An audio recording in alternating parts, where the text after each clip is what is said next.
आगे कथा में आती है कि महाभारत का उत्तर काल था, लगभग पांडव जीत चुके थे। उसकी दुर्योधन की जंगा टूट चुकी थी। एक नदी में वो बैठा हुआ था, अश्वत्थामा उसका बड़ा मित्र था। वो कहता है कि मित्र मेरे लिए क्या आदेश है, तू कहे तो पांडवों के सिर ले आऊं। कि देख कुछ नहीं होगा, मेरी तो जंगा टूट गई, मैं किसी काम का नहीं रहा, और तू कह रहा है पांडवों के सिर ले आऊं, लेकिन इतना आसान नहीं है। कि नहीं, मैं लेके आऊंगा। अश्वत्थामा गया, पांडव तो मिले नहीं, लेकिन द्रौपदी के 5 पुत्र मिल गए और उनको नींदों में ही उसके मस्तक काट करके ले आया। द्रौपदी को पता लगा कि मेरे 5 पुत्र मारे गए हैं, तो वो बड़ी शोक करती है। और तब अर्जुन कहता है कि द्रौपदी शाम तक तेरा अपराधी तेरे सामने होगा, और अश्वत्थामा को पकड़ करके और द्रौपदी के सामने लाया जाता है। लेकिन द्रौपदी का मन तब तक पिघल चुका होता है।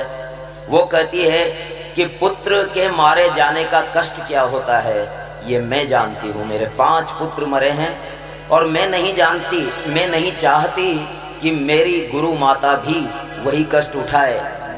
मेरे 5 पुत्र थे, मेरी गुरु माता के ये अकेला पुत्र है, और इसको आप मार देंगे तो माता को बड़ा कष्ट होगा, इसलिए इसे छोड़ दो।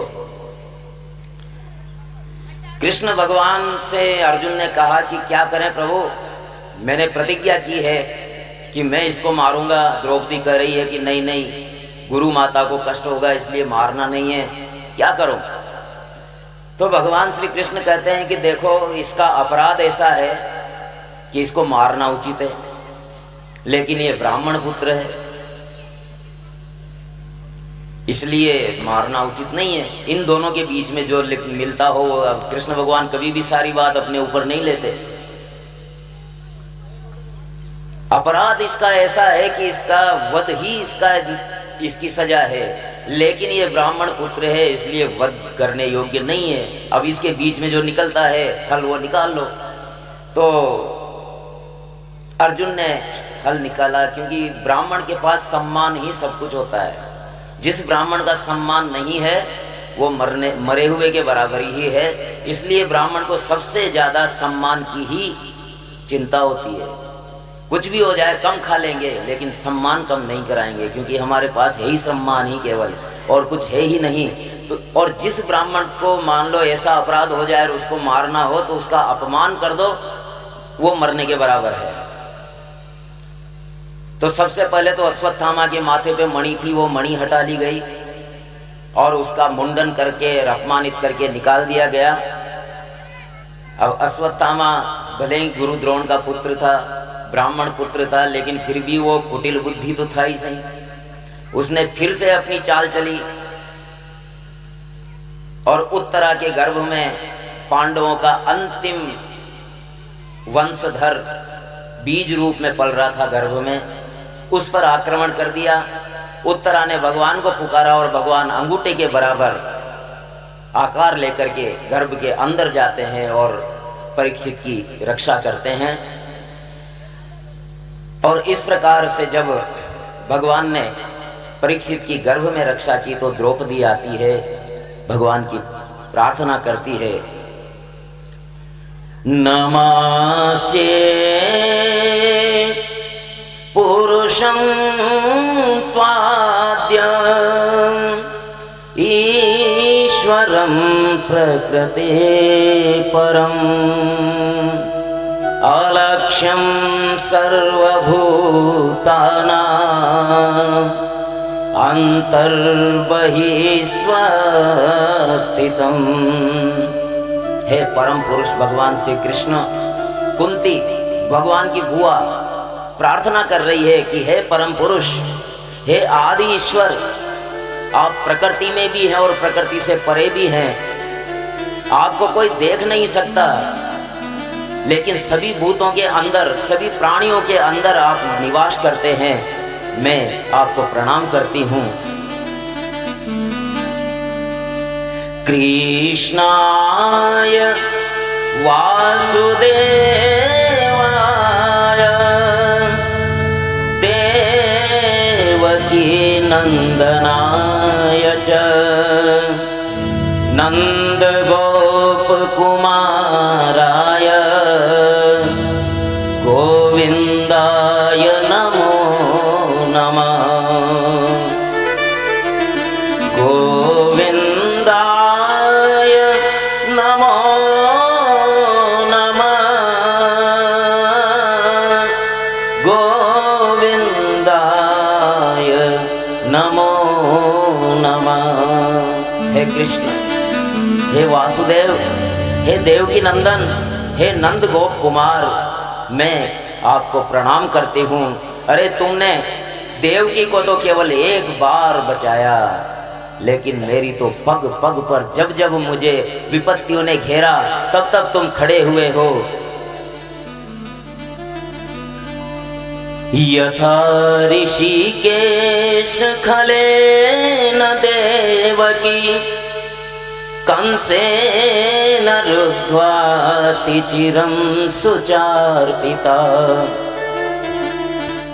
विमोचिताहं च सहात्मजा विभो त्वयैव नाथेन मुहुर्विपद्गणा।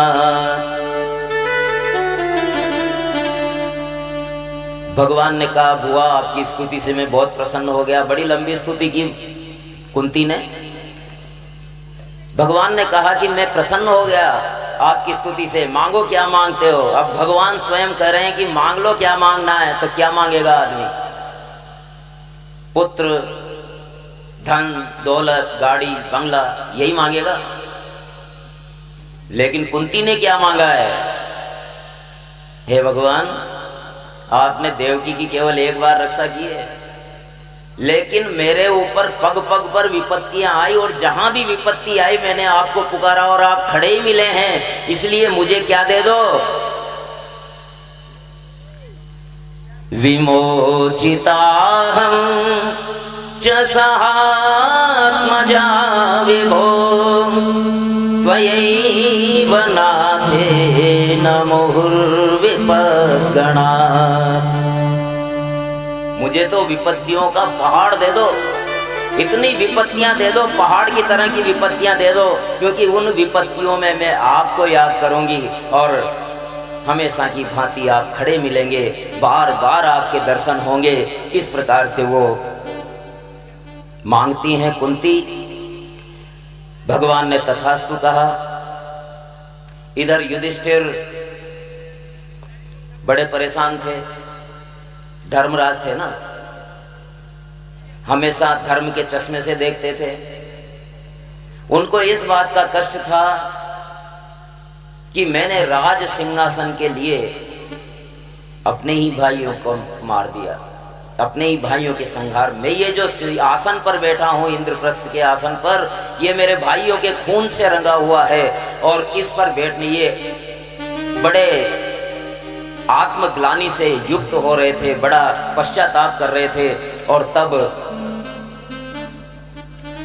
भगवान कृष्ण ने कहा कि देखो, चलो, एक बर्बरीक, भीम का पुत्र था बर्बरीक नाम का, वो ये कह रहा था कि मैं उधर लड़ूंगा जहां हारेंगे। अगर पांडव हारने लगे तो पांडवों की तरफ से लड़ूंगा, और मैं पांडवों की तरफ से लड़ रहा हूं, और कौरव हारने लगे तो मैं कौरवों की तरफ से लड़ूंगा, यानी जो हारेगा मैं उसकी तरफ से लड़ूंगा। तो वो तो युद्ध ही खत्म नहीं होने देता। भगवान ने अपनी युक्ति चलाई और उसका मस्तक काट करके और टीले पे रख दिया। वो खाटू श्याम के रूप में आज पूजाते हैं। तो भाई बता, क्या देखा तूने? धर्मराज युधिष्ठिर को बता। उसने कहा कि मैंने तो केवल यही देखा, जिधर भी देखा उधर कृष्ण का सुदर्शन चल रहा है, दूसरा कुछ चल ही नहीं रहा। तो युधिष्ठिर, समझ में आया कुछ? ये जो कुछ भी हुआ मेरी प्रेरणा से हुआ है, न तूने कुछ किया है न किसी ने कुछ किया है, ये होना था, मेरी इच्छा थी। लेकिन युधिष्ठिर को समझ में नहीं आया। भाई तुझे समझ में नहीं आया तो अब क्या करें? तो फिर चलो ठीक है, तो फिर एक योद्धा अभी तक रणभूमि में अपनी मृत्यु का इंतजार कर रहा है। चलो वो तुम्हारे कष्ट को दूर करेगा, चलो। और सरसैया पर भीष्म कुरुक्षेत्र के उस युद्ध मैदान में सरसैया पर सोए हुए थे। और वहां जाकर के युधिष्ठिर ने प्रणाम किया। भीष्म ने भी सभी का यथा योग्य अभिवादन किया। भगवान श्री कृष्ण को मन ही मन चरणों में प्रणाम किया और कहने लगे, भीष्म अहो कष्ट महो न्यायं याज्यूयं धर्मनंदना जीवितुं नार्हतः क्लिष्ट विप्रधर्माच्युताश्रया। हे पुत्रों, अरे तुम धर्म के आश्रित थे तब भी तुम्हें कष्ट मिला। साक्षात भगवान श्री कृष्ण तुम्हारे सारथी तक बन गए तब भी तुम्हें कष्ट मिला। ये केवल कृष्ण की ही लीला है और कोई लीला नहीं हो सकती। नहीं तो जहां युधिष्ठिर हो, जहां गदाधर भीम हो, जहां कृष्ण हो और गांडीवधारी अर्जुन हो, वहां भला किस प्रकार से विपत्ति आ सकती है? विपत्ति नहीं आ सकती है। जो कुछ हो रहा है काल रूप श्री कृष्ण के कारण हो रहा है। भीष्म ने बहुत प्रकार से उन्हें नीतिगत वाक्य समझाए कि भैया मैं तो सिंहासन से बंधा हुआ था, मैंने अपने पिता को वचन दिया था कि मैं जो भी इस सिंहासन पर बैठेगा मैं उसकी रक्षा करूंगा, इसलिए मैं वचनों से बंधा हुआ था। नहीं तो तुम सही थे, ये श्री कृष्ण सही थे। और आज देखो ना, मैं इनको बराबर याद करता रहा, लेकिन आज आकर के और वो मुझे दर्शन दे रहे हैं, ये इन्हीं की तो कृपा है। और मैं तो 6 महीने तक इंतजार कर रहा था इस घड़ी का कि कृष्ण मेरे सामने आएंगे, तब मैं प्राण छोड़ूंगा। और तब भीष्म कहते हैं, भगवान 6 महीने से मैं एक ही बात कर रहा हूं, केवल एक बात मांग रहा हूं, क्या? इतना तो करना स्वामी,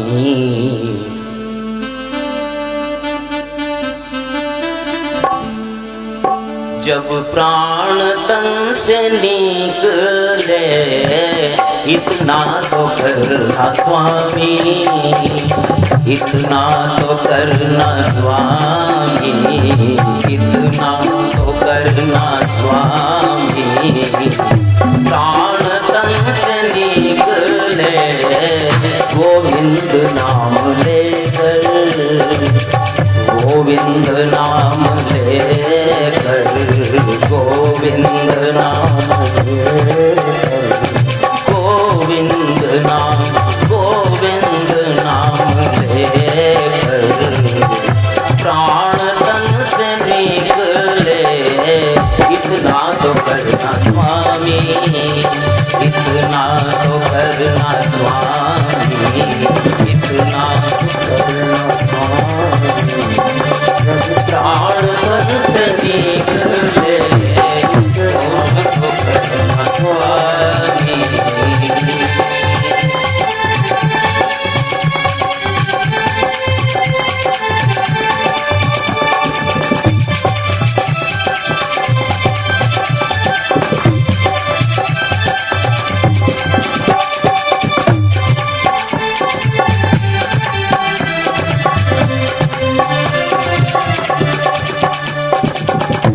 गंगा जी का तट हो,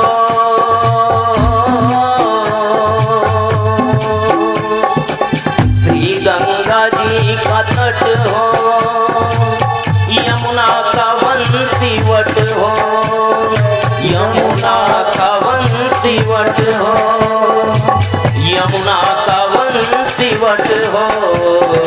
मेरा सांवरा निकट हो प्रभु जी, मेरा सांवरा, मेरा सांवरा निकट हो प्रभु जी। प्राण तन से निकले, इतना तो करना स्वामी, इतना तो करना स्वामी, इतना प्राण तन से निकले गोविंद नाम ले।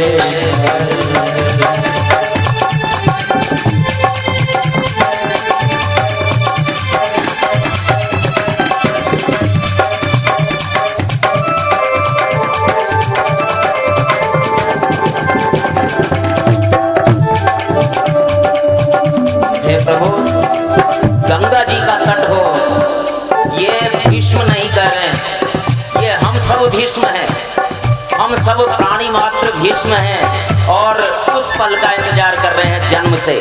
जिस दिन जन्म हुआ उसी दिन मृत्यु का दिन तय हो गया, कब है हमें पता नहीं है, लेकिन जब वो दिन आए तब हमारे साथ कैसी स्थितियां होनी चाहिए ये हमें भी सोचना चाहिए कि गंगा जी का तट हो, यमुना का वंशी वट हो, मेरा सांवरा निकट हो, जब प्राण तन से निकले और कहते हैं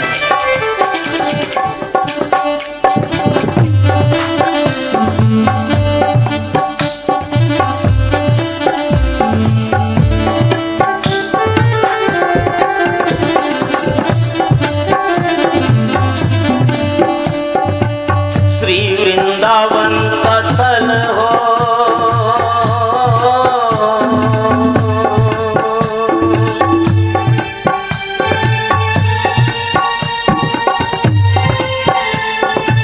श्री वृंदावन का स्थल हो, मेरे मुख में तुलसी दल हो, मेरे मुख में तुलसी दल हो, मेरे मुख में तुलसी दल हो, विष्णु चरण का जल हो प्रभु जी, विष्णु चरण का जल हो प्रभु जी, प्राण तन से निकले गोविंद नाम लेकर, गोविंद नाम लेकर, गोविंद नाम लेकर, प्राण तन से निकले इतना तो करना स्वामी।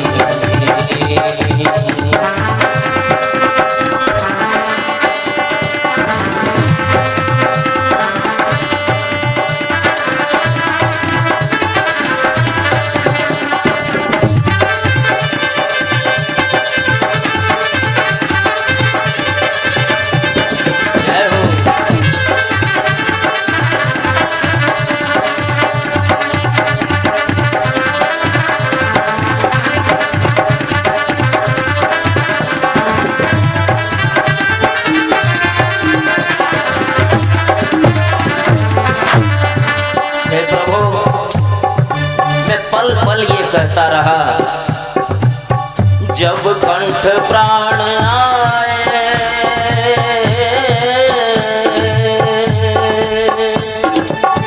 जब कंठ प्राण आए, कोई रोग ना सताए, कोई रोग ना सताए, यम दर्शना दिखाए प्रभु जी, यम दर्शना, यम दर्शना, यम दर्शना दिखाए प्रभु जी, प्राण तन से निकले गोविंद नाम लेकर, गोविंद नाम लेकर, गोविंद नाम, गोविंद नाम, गोविंद नाम लेकर, प्राण तन से निकले इतना तो करना स्वामी।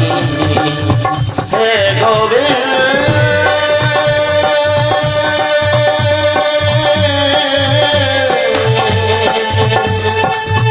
हे गोपाल,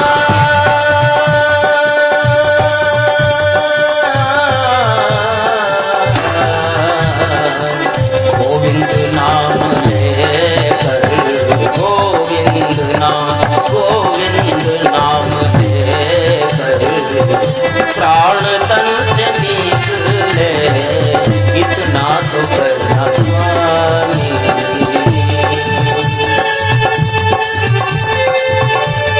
जय हो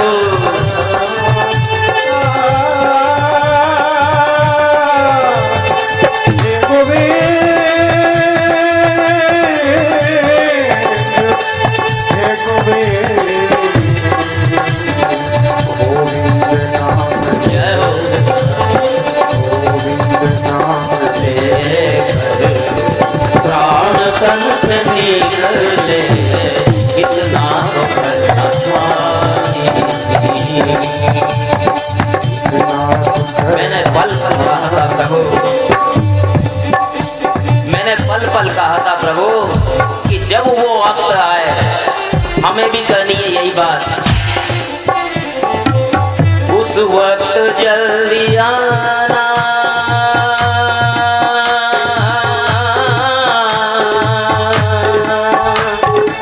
उस वक्त जल्दी आना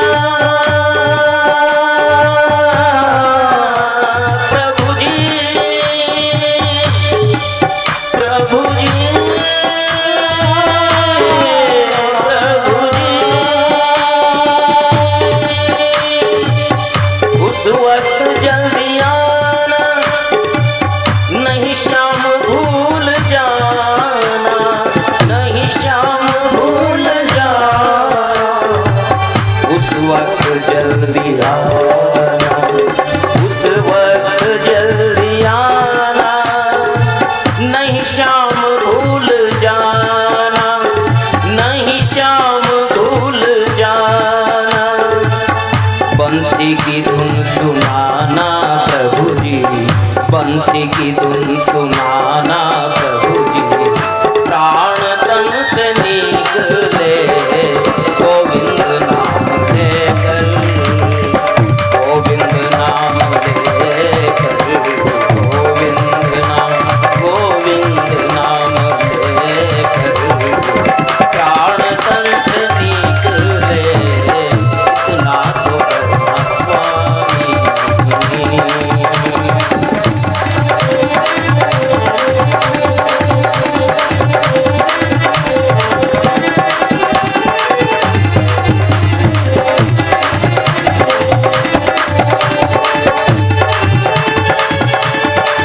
हरि बोल।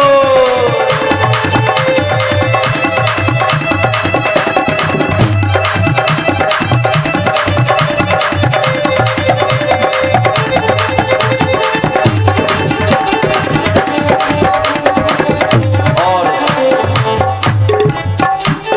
ये हम सभी को करना चाहिए, क्योंकि जब मृत्यु होती है ना, जब इस शरीर को ये प्राण छोड़ते हैं, 100 बिच्छू एक साथ डंक मारे वैसा दर्द होता है। तो फिर भीष्म यही कह रहे हैं, वो सब हमें भी कहना चाहिए कि हे प्रभु, प्राणांत करते समय बड़ा दर्द होता है।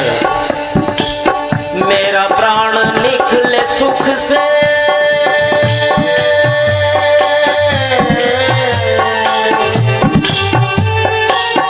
मेरा प्राण निकले सुख से, तेरा नाम निकले मुख से, तेरा नाम निकले मुख से।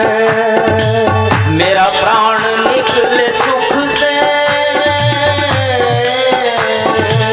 तेरा नाम निकले मुख से, तेरा नाम निकले मुख से। बच जाऊं घोर दुख से प्रभु, बच जाऊं घोर दुख से प्रभु जी। प्राण तन से निकले गोविंद नाम लेकर, गोविंद नाम लेकर, गोविंद नाम, गोविंद नाम लेकर। प्राण तन से निकले इतना तो करना स्वामी, इतना तो करना स्वामी।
6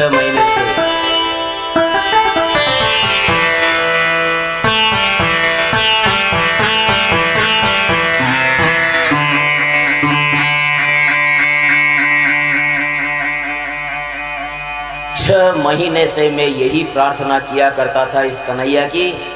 और आज देख लो, मकर संक्रांति का दिन है और कन्हैया मेरे सामने है और आज मैं अपने आप को धन्य मान रहा हूं। ये कृष्ण तुम्हारे साथ और उसके बाद भी दुख, ये बड़े आश्चर्य की बात है युधिष्ठिर। तुमने कुछ नहीं किया, जो भी हुआ इन्हीं की इच्छा से हुआ है, इसलिए तुम ग्लानि छोड़ो और भगवान श्री कृष्ण का आसरा लेकर के और प्रसन्न रहो। समय पा करके परीक्षित का जन्म होता है। सारे ग्रहों की उच्चतम स्थिति में जन्म होता है परीक्षित का। ब्राह्मण लोग कहते हैं कि बड़ी अच्छी ग्रह स्थिति में बच्चे का जन्म हुआ है, कुंडली में ऐसे ग्रह बैठे हैं कि बस पूछो मत।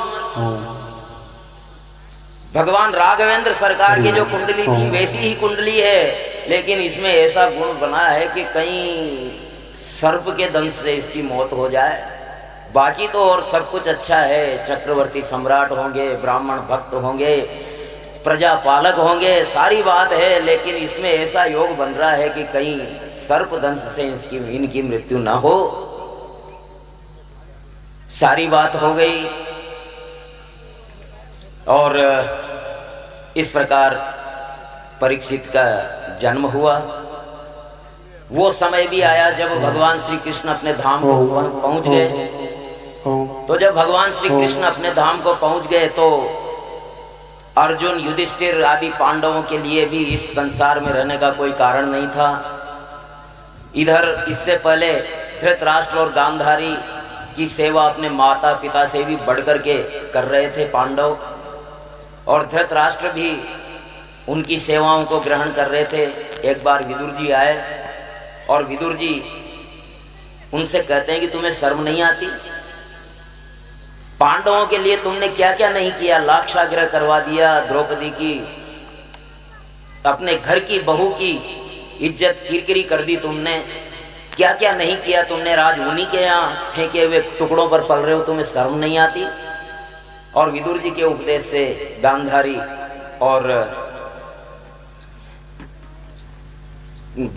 और धृतराष्ट्र हरिद्वार में आनंद वन में जाकर के तपस्या करते हैं और वहां अपने मोक्ष को प्राप्त करते हैं।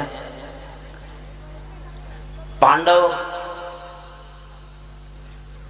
भगवान श्री कृष्ण के नहीं रहने पर स्वर्गारोहण करते हैं और ब्राह्मणों की शिक्षा के अनुसार परीक्षित शासन करते हैं। उत्तर की पुत्री इरावती से विवाह करते हैं। जन्मेजय आदि 4 पुत्र होते हैं परीक्षित के।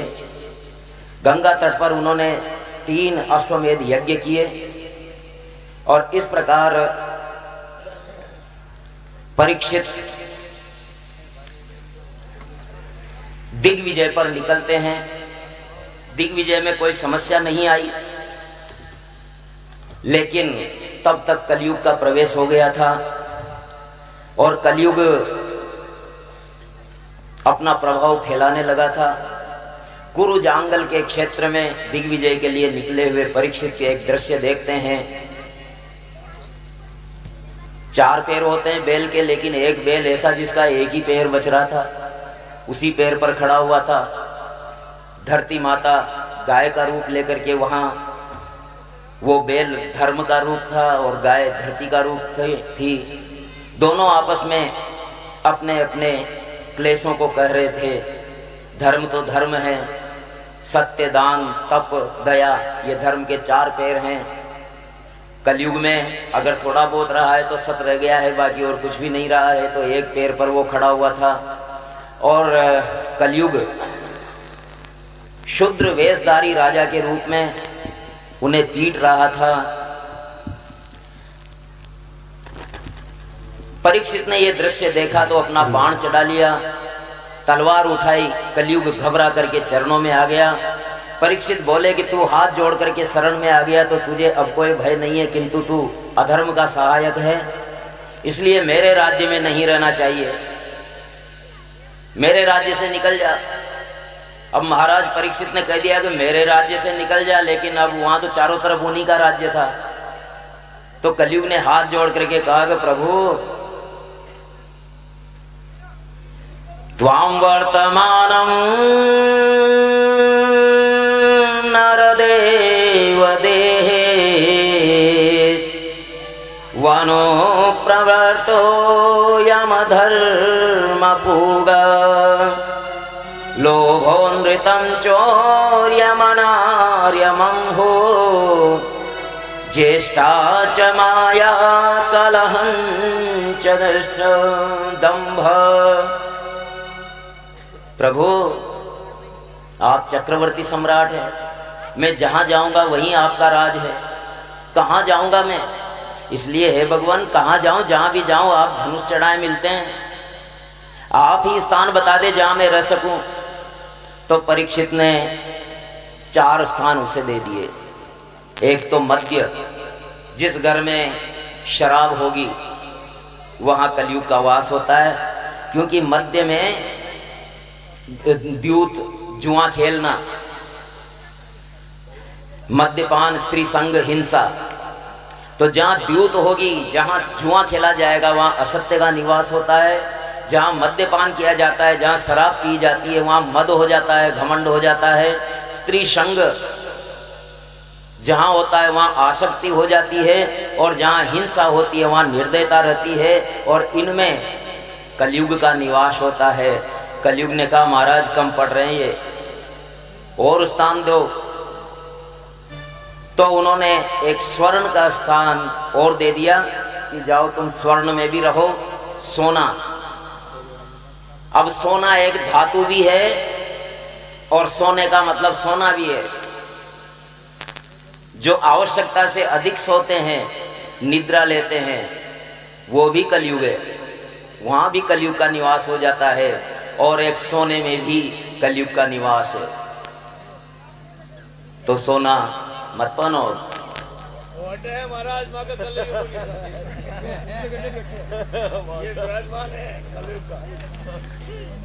तो अब इनके पक्ष की तो बात करनी पड़ेगी, इनके पक्ष की बात करनी पड़ेगी। उधर हमारी माताएं भी बैठी है। अब मान लो सोने में कलयुग है, तो इसका मतलब ये तो सारे गहने छुड़ा देंगे पंडित जी। तो इसमें एक गली ये निकली है कि सोने में कलयुग है, लेकिन जो न्याय संचित सोना होता है, खरी कमाई, खरे पसीने का जो खरीदा हुआ सोना होता है, उसमें कलयुग नहीं है।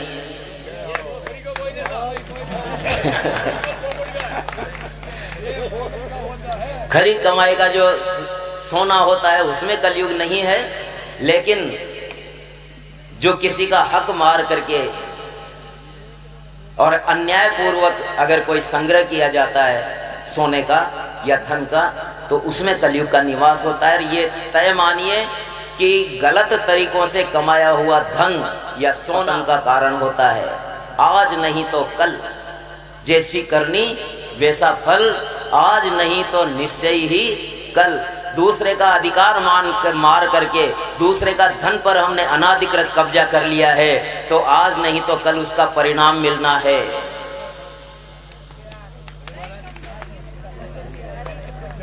क्योंकि बहुत सारा धन हमने इकट्ठा कर लिया, तो कल तुम्हारा बच्चा जवान हो रहा है, जैसे ही जवान होगा और जैसे वो धन आया है ना, जुआ खेलने लग जाएगा, दारू पीने लग जाएगा, इधर वेश्याओं में जाने लग जाएगा, ये हो गया तुम्हारा सपाटा। तो इसीलिए कहते हैं कि पूत कपूत तो क्यों धन संचय, और पूत सपूत तो क्यों धन संचय। अगर पूत सपूत है तो धन संचय की कोई आवश्यकता नहीं, वो कमा लेगा। और अगर पूत कपूत है तो तुमने जो कमाया वो सारा का सारा मटिया मेट कर देगा धुंधुकारी की तरह। तो क्यों कमाना है? इसलिए इसका भाव यह है कि पुत्रों के लिए धन इकट्ठा मत करो, उनको संस्कार की समृद्धि दे दो, संस्कार दे दो। अगर उनको संस्कार मिलेंगे अच्छे, तो वो अपने आप ही सब कुछ कमा लेंगे। और अगर संस्कार नहीं है तो कितना ही धन इकट्ठा कर लो, वो नालियों में ही बहाएंगे। इस प्रकार कलयुग को ये 5 स्थान मिल गए।